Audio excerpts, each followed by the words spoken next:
Threes? I lived with 7 girls at university. I was the only one that didn't frequently go out and just pick up anyone. It'd be like 10 minutes before the end of a club and they'd just be looking for anyone. Why wasn't I there? Unbelievable. Nobody wants them. Well, a few people want them and a few people pretend to want them. Are there But women nobody who really. pretend to want them? Yeah. My daughters, they prefer them. I was like, no, they don't. What a stupid thing to say. What do you want in your toilet? Well, I could have had a female-only space or I could get a little bit of piss on the seat. So I'm going to Women do that as well, Kelly. No, we don't. You like what you like. You're attracted to what you're attracted to. I have never once thought, do you know what I'm going to do now? Dwarf lady boys. No, but like nobody starts out wanting... Should we go there? Wanting golden showers, right? Nobody starts out thinking, oh, I really want someone to urinate on my face. For example, German super brothels, on the menu, which I have seen, you can have a pregnant woman shitting on you.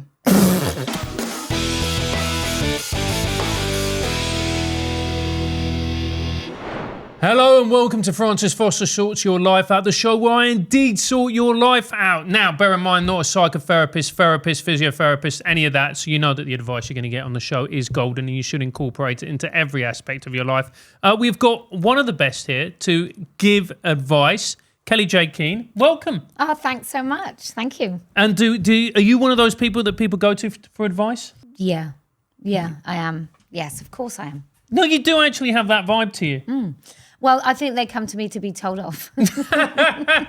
You make it sound like they want to be told off. Well, in many ways they do, don't they? Everyone needs a maternal figure, scary woman in their life. To give them a good bollocking. Yeah, To give them a that's good to give them a good bollocking.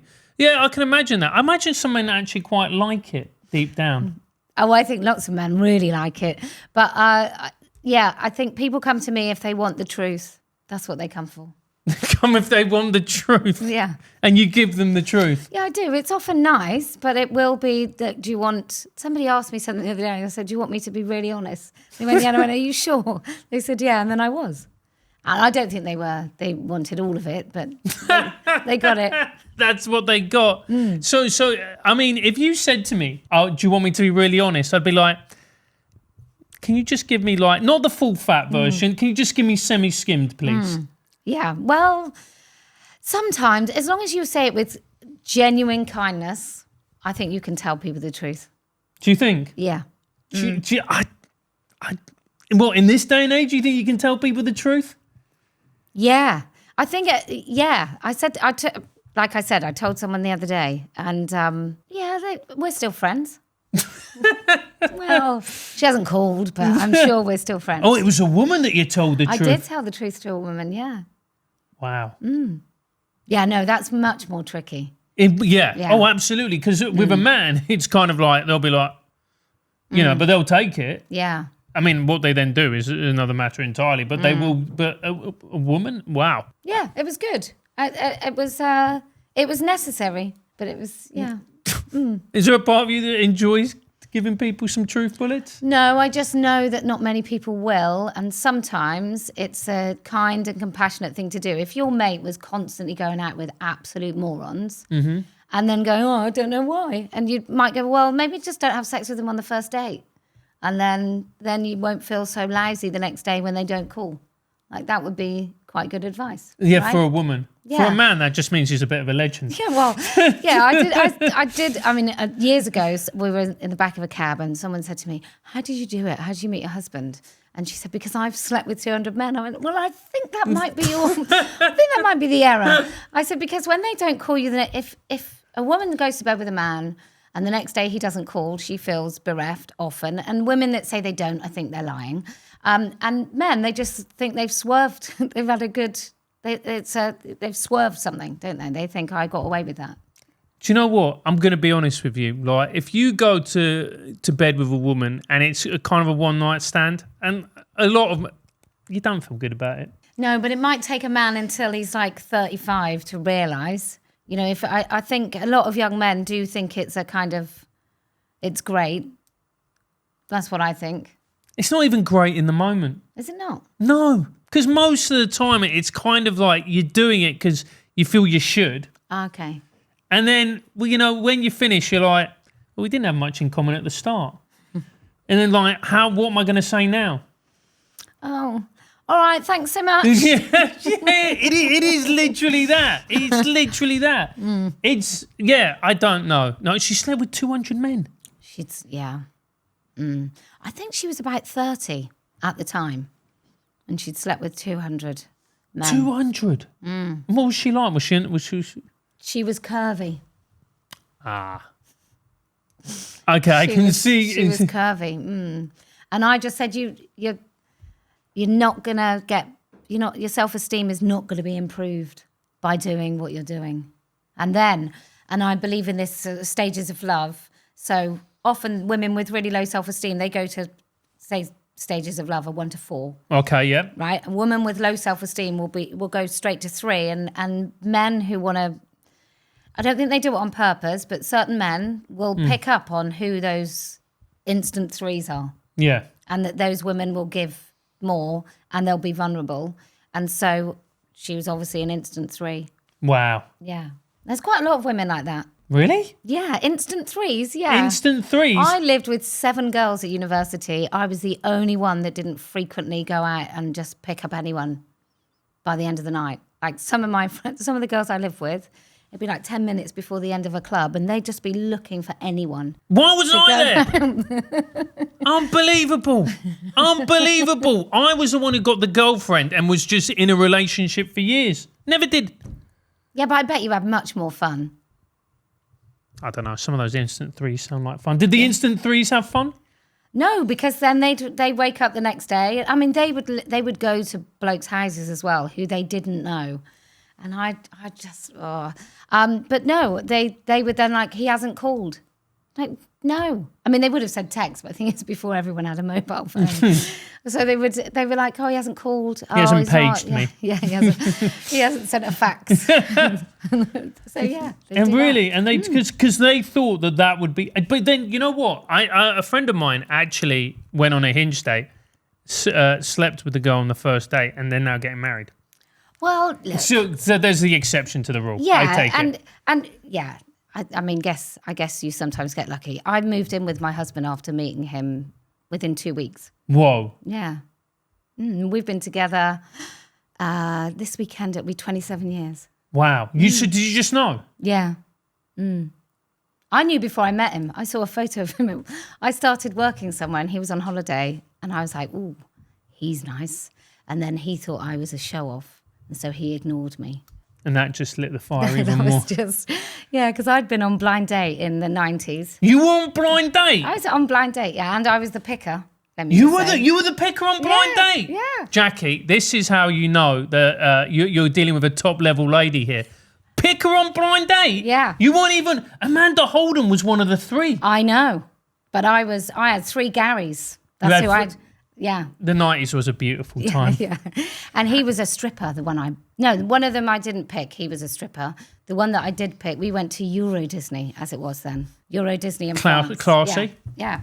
And it was Euro Disney. It wasn't even Disneyland Paris. It was Euro Disney in France, which is how I spoke at the time. And what was it a good date in Euro Disney?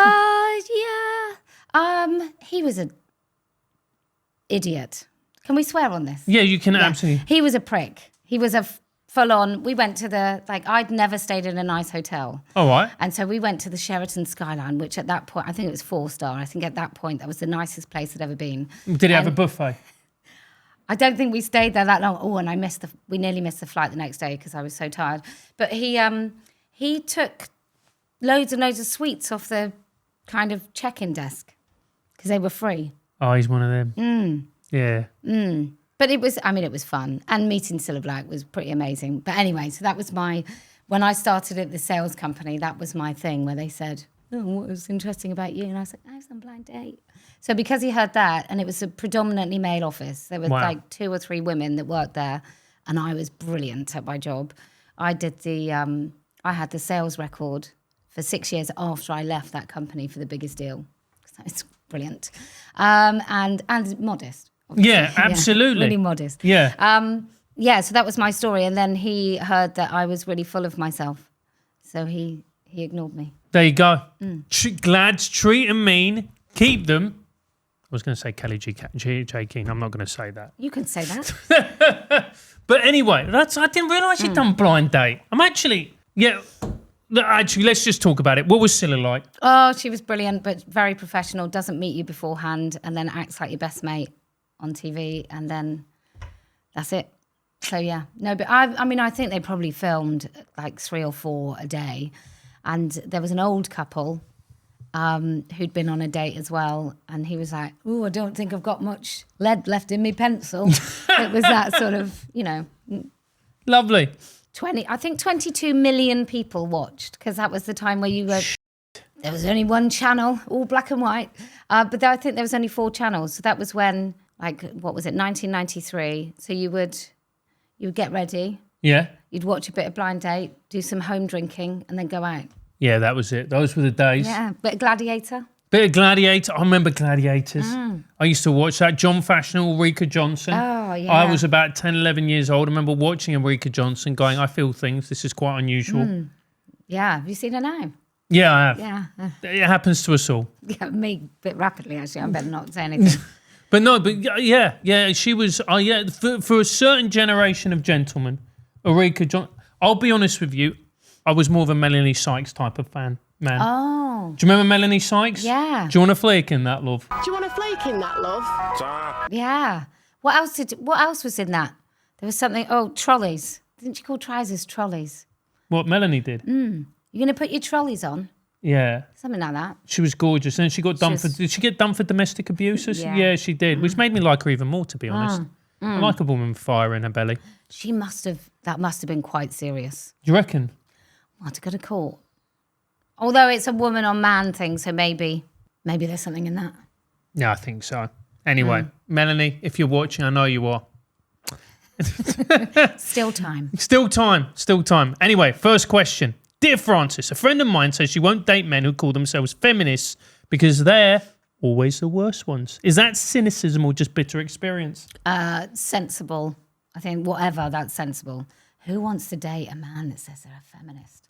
Because they're kind and respectful towards women, Kelly. Oh, and they'd be a real tedious, manipulative, they call them sneaky f***ers, don't they?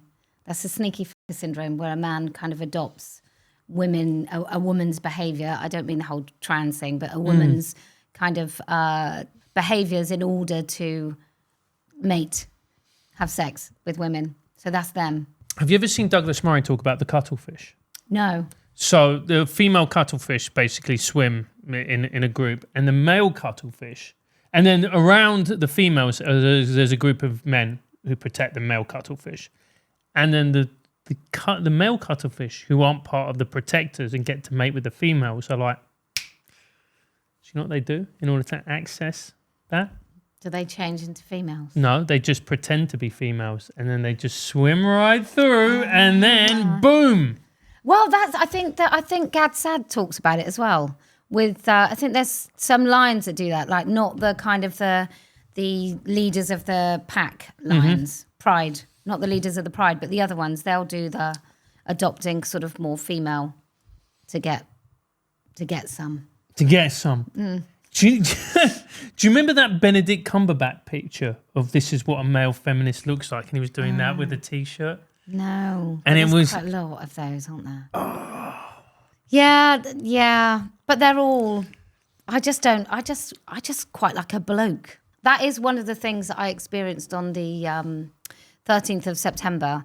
Is I've never been around so many people worried about where the curbs are and where the bins are and am I all right? The 13th of September was? The march. Right, the Unite the Kingdom rally, yeah. So I was surrounded with men going, are you all right? Oh, mind, I feel like I've got fluff on my face. Yeah. Oh, careful, love. You all right? Oh, there's a curb there. Are you okay? Yeah. And, really lovely, respectful chivalry. So, yeah, I'll take that any day. Do you know? Male feminist. Do you know what it is? It's just that the worst, the one that used to annoy me the most when I was in the comedy industry was the kind of men who were just like, I'm just a great guy, just a great guy, and just so kind to women. And I like to think of myself as an ally. And then it came out they're all a bit gropey behind the scenes. Loads of them. Yeah. Loads of them. Yeah. And the men that sort of do little comedy about how terrible men are. Yeah. Oh, fuck off. Fuck off. Just fuck off. Just, yeah, don't believe you. Virtue signalling person. Don't believe you. It's kind of, there's something, you know what it is as well? They're always a little bit slimy. Even as a bloke, I'm like, ugh. Yeah. Who was that guy that got caught with, because I was so gutted because I found him quite funny, who did Ivan Brackenbury. Oh, Tom Binns. Yeah. I don't know if he called himself a feminist, but yeah, he was. I've got to say, that was one of the funniest crimes. Really? Right, because he downloaded, I think it was 45,000 images of child porn on his phone and then blamed it on his ADHD medication. Oh, come on. How many times have you taken a few too many paracetamol and the next minute's bestiality everywhere? We've all done it. We've all done it.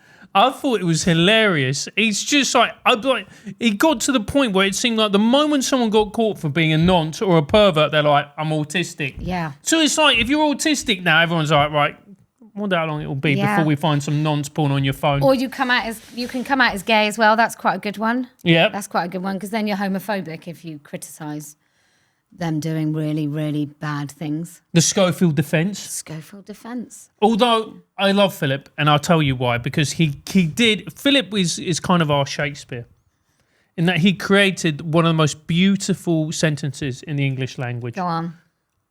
Unwise but not illegal. Oh. Oh, that reminds me of something when people go jailbait. Yeah. She's jailbait. Yeah. Oh, that's gross. Yeah. Yeah, but it's good. It is good. I use it now all the time when people go, Francis, should you have done that? I'm like, it's unwise but not illegal. I shouldn't have eaten that much or whatever else. Did you watch his I didn't watch his program, but I did see bits of it where he basically tried to pretend he was a victim in all of it. He did some island thing, Phil Schofield on an island, where he should have grown a beard and done full on Tom Hanks. Yeah. But I don't think he did. But he did he had a snipe at Holly Willoughby and I think he was pretty awful. But I suspect he'll be back. You think he'll be back? Yeah, I think they get away with this stuff, don't they? You can't keep a good man down. Yeah, or a terrible one either. No, I used to, when I was teaching stand-up, I taught a lad who was his, used to work in one of his Good Morning, whatever it's called. Whatever they all knew, didn't they? And I was like, because I'd heard rumours. What was he like? And he went to me, not great. You just like, the ones who come out and I'm like, I'm just really nice. I'm just your friend. I would imagine most of them are like that, don't you think? Like the more kind of nicey nice the persona on TV, probably the worse they are as people. Like really, and then vice versa. Like Simon Cowell is supposed to be, although I've heard some terrible things about him, so I won't talk about those. But everyone's like, come on, you can't do that. Just I've heard some terrible things. Well, I've heard that maybe he's a bit of a hedonist, which I don't think is unwise or illegal if you can get away with it, and that's your sort of thing. But I think there's other things going on. But then the people that talk about those other things are people that maybe didn't make it. Yeah. So you just, until it all comes out. But he has had a bad experience with plastic surgery. Have you seen? Just like, don't do it. Just. It looks like his face is melting off, and his head is massive now. I don't like that man could literally afford the best. Yeah. Can you just imagine being a plastic surgeon, right? And you've got a face which, he was a handsome man, and he looked like a man in his whatever age he was, and he was a handsome dude. I mean, he looks like I'm not going to say what I want to say. I might say off camera what I want to say. It's like, I mean, you just would have looked like an older dude. What was wrong with somebody who looks good for their age? Nothing. But I think he looks like he's wearing a condom. My friends used to do that, he'd put a condom on and then breathe out and then blow up the condom. But he looks pre-blown up, like he's wearing a condom. I'm sure this is a terrible thing for me to say. It's very mean. I shouldn't criticise his looks, but You're right. I always think of the plastic surgery.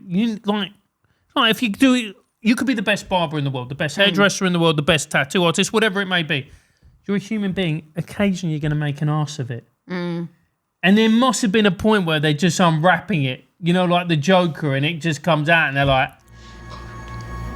Mirror. Mirror! Well, yeah. Oh, I hope we're not. We better be very careful talking about Mr. Cowell. why? Well, because I would imagine he's got very deep pockets. We haven't libelled him, have we? No, we haven't. We've just bad. said he looks like a lizard. Okay. Just don't let me libel anyone because I haven't got any cash. Okay. Fair enough. So is that cynicism or bitter experience? It's bitter experience. Never trust a male feminist. They're always creepy. They're the literal worst of men. There's some, they're like, the moment, I always remember they were the worst in comedy. The moment they were just like, I'm an ally, I'm like, no, mate, you're a sex offender. Oh, anyone that uses a fucking word ally, that's it. That's the end. That's the end of anything I want to do with them, allies. Yeah. All right, next, Jackie. Dear Francis, my daughter's school is teaching about gender identity in year 3.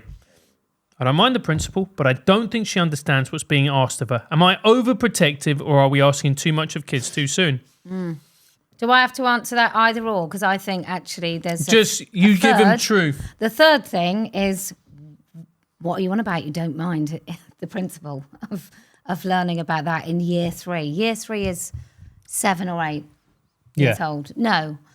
So I would say to this person, you're wrong to not mind the principle of anything. You should always mind the principle of teaching lies to children.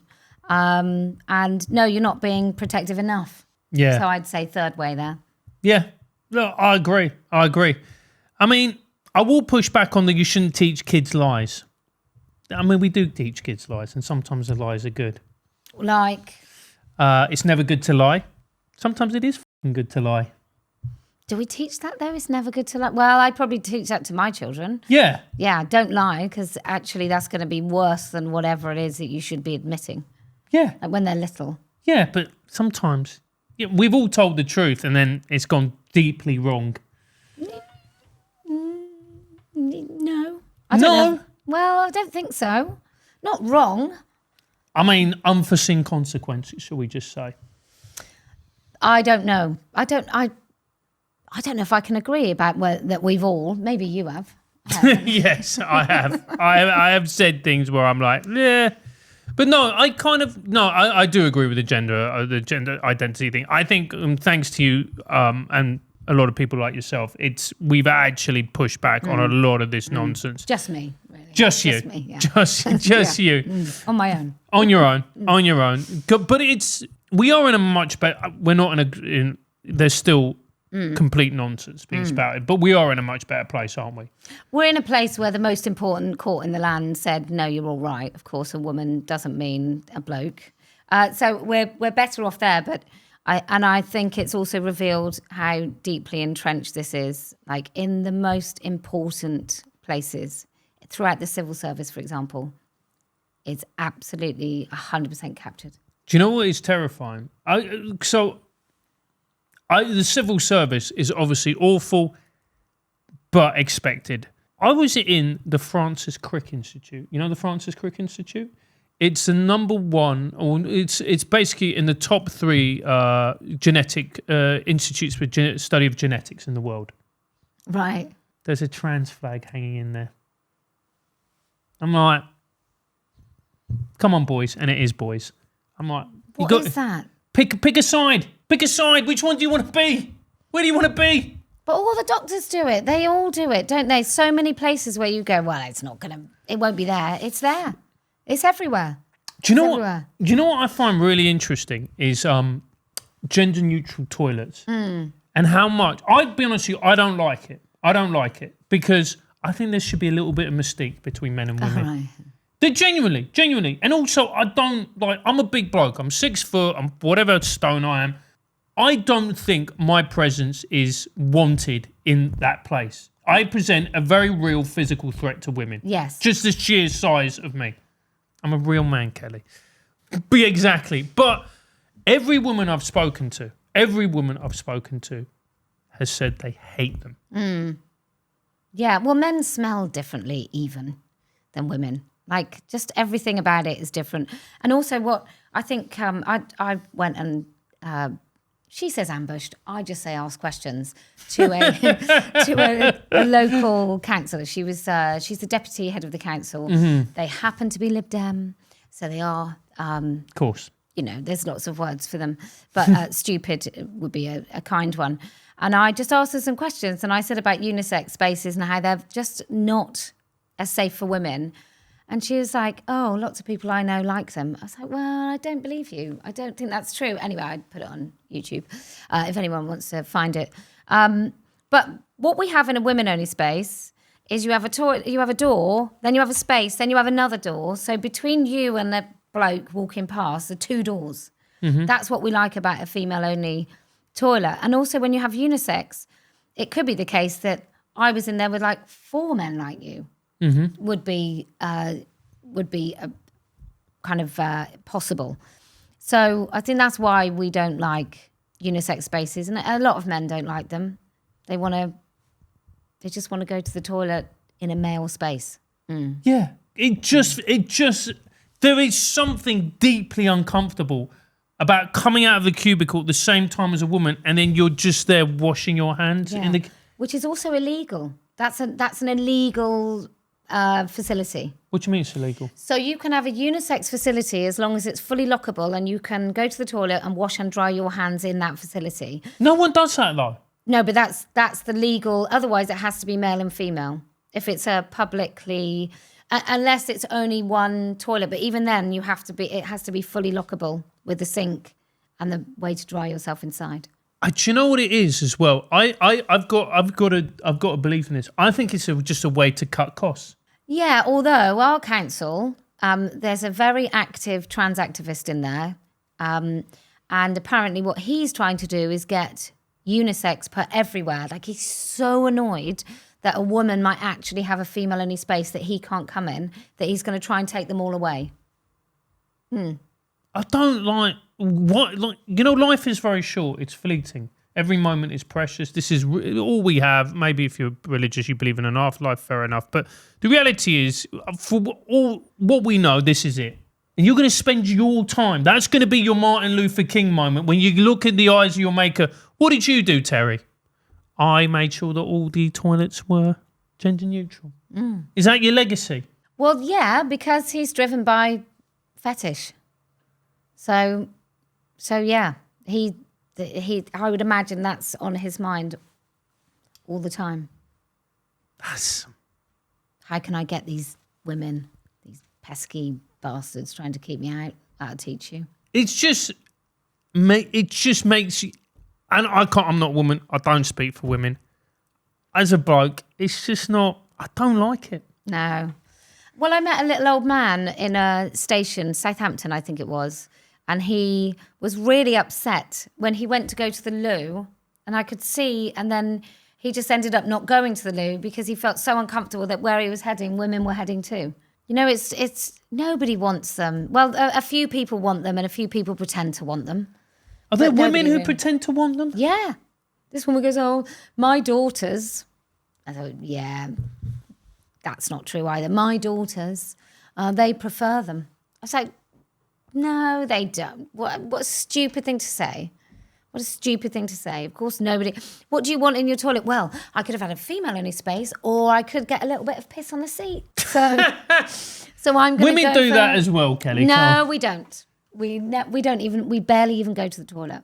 I went somewhere where don't think I can agree. What do you mean you barely go to the... That's a joke. Yeah, I know it's a joke. No, you can... Women do... Come on. We do go to the toilet. No, I know you do, but I'm talking about the wee on the seat. Or do you think that is a mainly male problem? I think it's mainly men who wee on the seat. I use public conveniences all the time that are women only. It's very rare that there's a mess. Like piss on the floor or on the seat. Very rare. I feel... Jack, come on, stand up for this gender. I don't frequent women's toilets, so... See, he doesn't know either. But also, just the smells. Like, I've got a female and a male dog, their wee smells different as well. That is true. Especially in cats as well. It absolutely male cat wee. Oh God. There you go. And it's supposed to be that way because you're supposed to attract women with your male pheromones. With your musky scent. Yeah, which is a bigger influence in attracting a significant other, a sexual partner, than almost anything else. Is the way you smell, apparently. Yeah, apparently it is. Apparently it is. It's the pheromone. Yeah, there you go. It's pheromones. Well, I can't. Every woman that I've spoken to despises it on a profound level. I agree. And on a profound level, they just go, even if it's never raised as a topic. I was out with my friend. I hadn't seen her in a while. She's married now, kids, all the rest of it. And before we left the restaurant, she went to use the facilities, came back, and she just went, I hate those unisex toilets. Wasn't even raised. But just came back, and you could tell that she felt... And then, because I said to her before we left, she went, I'm going to use the toilet. I went, actually, you know what? Before we go, I'll use it as well. And then we were walking to the same place, and I went, Tash, you go first, and I'll wait here. I don't want to... No. I don't want to. This is a woman I've known nearly a quarter of a century, whatever it is. I don't want to. Yeah, it is gross. It's minging. Anyway. Yes. And then you get the righteous male comedians going, oh my God, but there's a gender-neutral toilet in your house. Oh, that's what that woman said to me. And I said, all right, well, there's a gender-neutral bed as well, but I'm not inviting random blokes off the street to come and share it. Just 'cause my husband's in it. But I'm not saying to everyone else, oh, yeah, my bed's gender-neutral. Come and... Yeah. Yeah. Anyway, let's go for the next one, Jackie. Dear Francis, I discovered my teenage daughter has a secret TikTok account where she swears and dances proactively. She is proactive. Oh, yeah, sorry, proactively. Sorry. There you go. Yeah, okay. I discovered, let's keep that malapropism in. Dear Francis, I discovered my teenage daughter has a secret TikTok account where she swears and dances provocatively and proactively. Do I shut it down, or is that just what kids do now? Shut it down. Secret TikTok, that's number one. Like, that's dodgy. But dances provocatively, I think if your teenage daughter doesn't understand the message she's putting out to the world and how the world will respond to that message, then she's not responsible enough or old enough to be on TikTok. Or, I mean, is anyone ever old enough or responsible enough to be on TikTok? No. You know what really worries me? And I'm not married. I don't have kids. I don't have daughters. But it's still profound. OnlyFans. That, like, I don't think we talk enough about that. No, it's in all my children's lexicon as well. Like it's like a joke in our house. So and how long has it been on? So I think my 14-year-old would have known about OnlyFans and exactly what it is.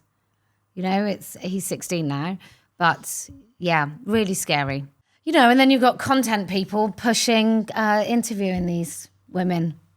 There you go. That's just a little sharp dig at me. Yeah, we did interview Lily. She asked to come on the show. The reason I interviewed her is because I actually wanted to find out what is it that drives you. What is it that actually drives you to do this? Is it because there is trauma going on? Is it because there's something else going on here?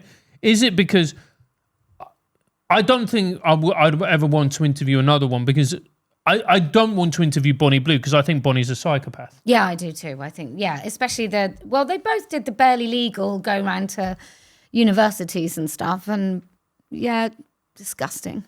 It is.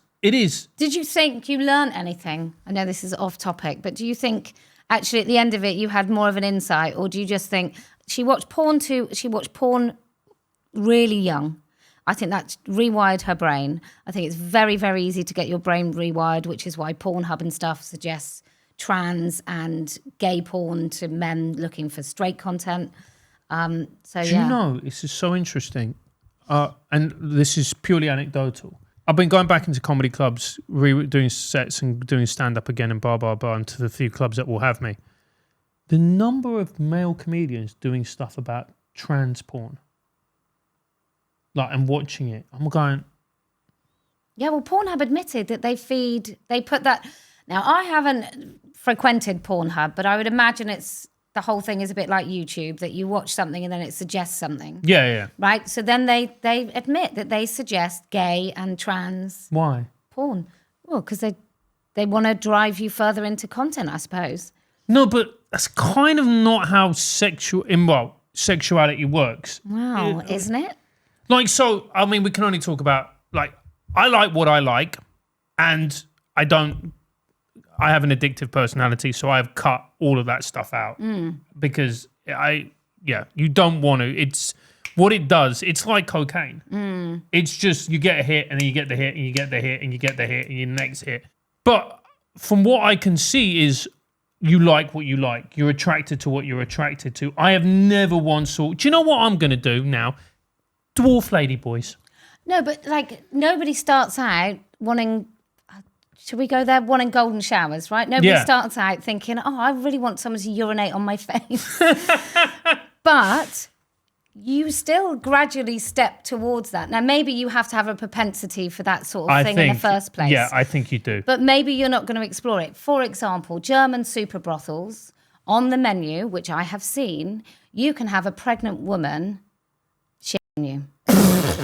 Right? That's what you can have. Nobody starts out with that, but maybe you go to the brothel the first time and you just think that you want to rent a woman's vagina. And then maybe the second time you go, you're going to do this. And then maybe like the 50th time you go, maybe you've gone to something more extreme and more extreme. And maybe for some people, their appetite is insatiable and it does take them into that particular place. And maybe you can't introduce trans and gay porn to men that aren't bisexual. Maybe you have to be that. But I do think with going back to Lily Phillips, I do think wiring and sending your brain into pathways at 11, I think she admitted that she started watching porn.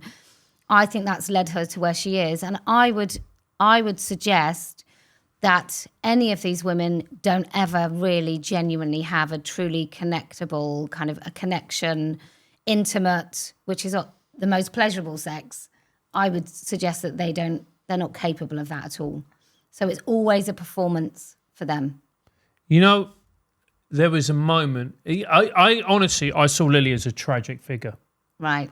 I saw her as deeply tragic. In fact, at one point during the interview, I got kind of paternal. I was like, this is awful. You are this, and then there's a story here. So one of the guys who works here is a young guy, very good-looking man in his late 20s, very handsome boy. And Lily saw him, and she's 23. Lily, she's a kid, really, a young girl, and she kind of her eyes lit up, and she went over to him. She was eating popcorn, and she offered her popcorn. She was like, "Would you like some popcorn?" A kind of really innocent, slightly flirty, playful gesture. And he went, yeah. And then he went to get the popcorn and went, "No, actually, I'm all right."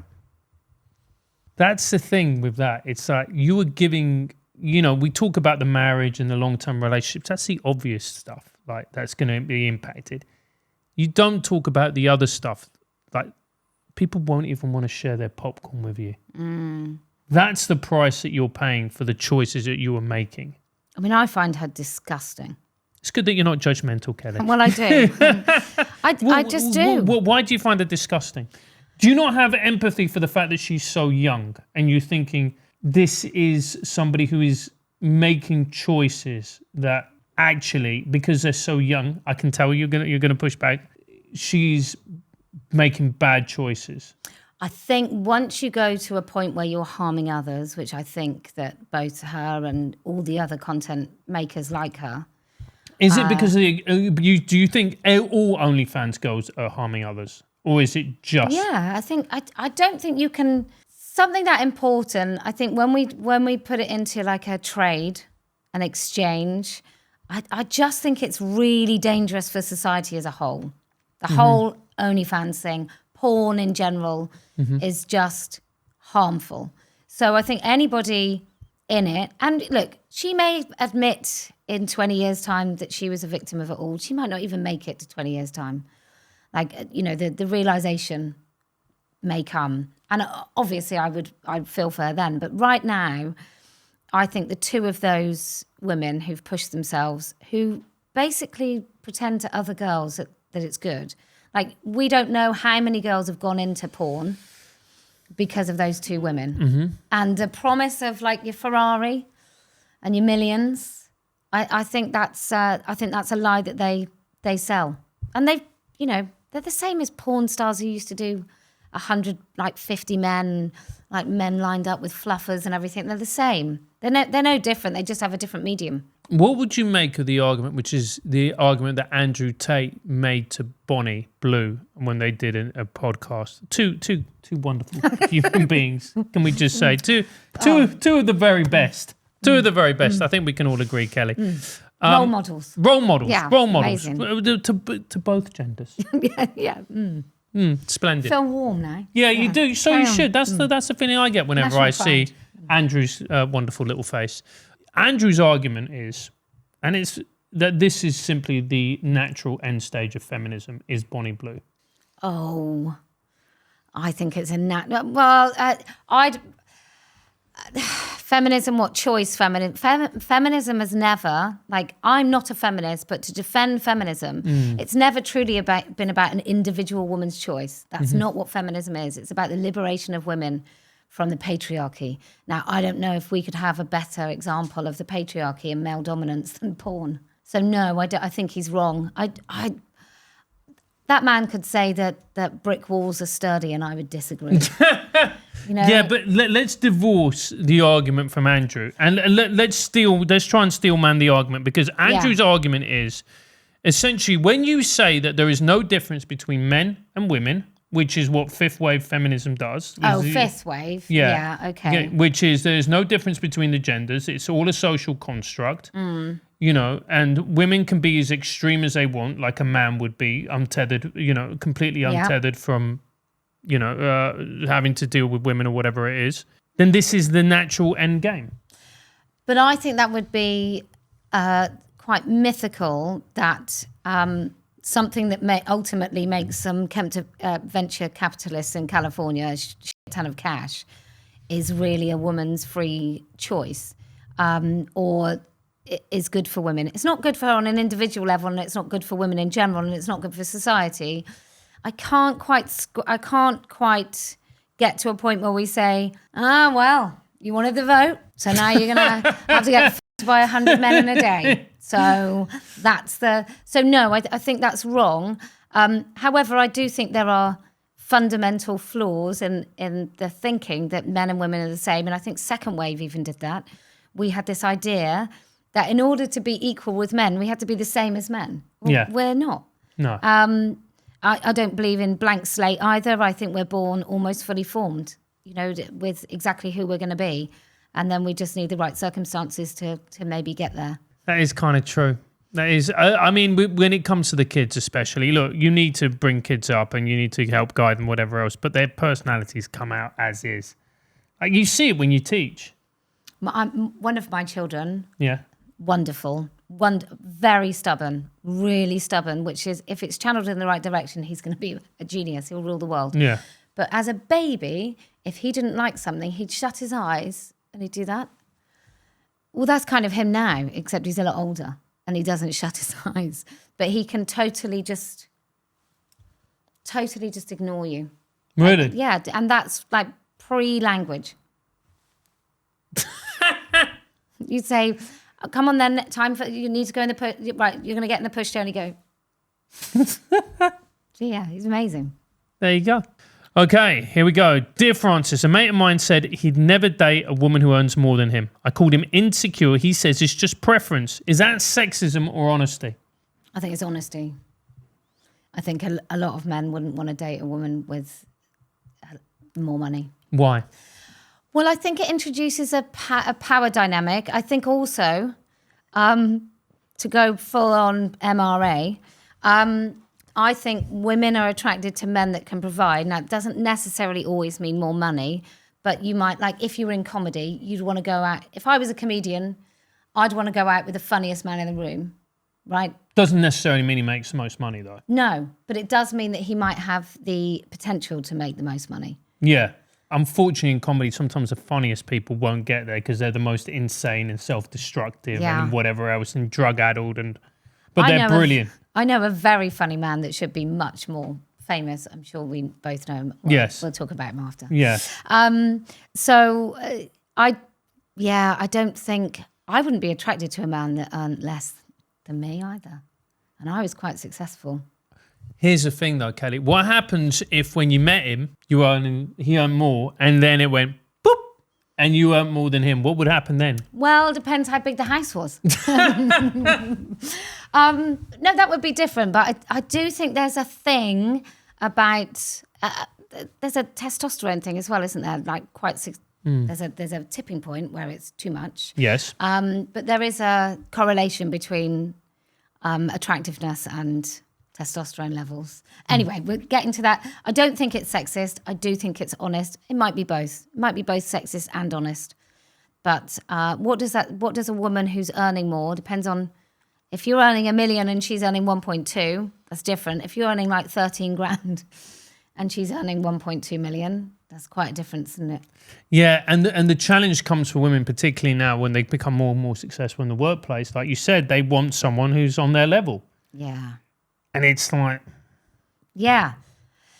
Yes. And also I think women don't want to be looked after, but we do. Like someone said, I can do everything. And I was like, well, I'm not taking the bins out. And we live down a long lane. But I'm not getting up if there's a bump in the middle of the night, I'm not going. And